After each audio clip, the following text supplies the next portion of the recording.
Olmayaptilar-ku. Hoji ukamga SMS jo'natib qo'ydim. Qizilni bosmaydi. Yeb qolar. Yo'lda bo'lsalar kerak, men ham qilmadi demasin, qilib qo'yray telefon. Oldimi? Yo'q, olmayapti.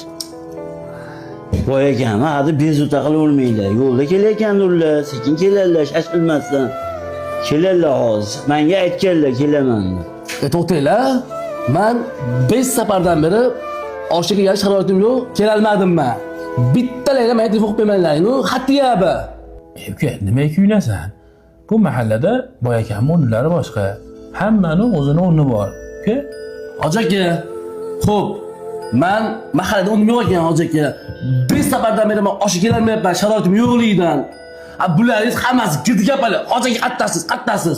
Biz inson emasmiz hoji aka biz. Mana shu davraga intizor bo'lib kuchingizga necha pul topsam chaqirasizlar. Mana shu o'tirishimiz oqibatimiz pulga taqadigan bo'lsa hoji aka. Menga pataqa Allohu akbar.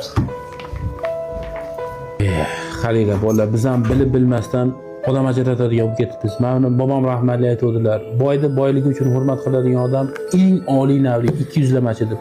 Qarang, bilmasdan 200lamachi bo'lib ketibmiz. Qadri qolmadi insoniy mehrning. Hamma narsa o'lchovi pul bo'ldi bugun. Boylik uchun izzat qilib egilib. Odamlar 200li bo'ldimi endi? Eski kiyim kiygan odamning hurmati yo'q. Puli bor deb hurmat qilgan ori yo'q.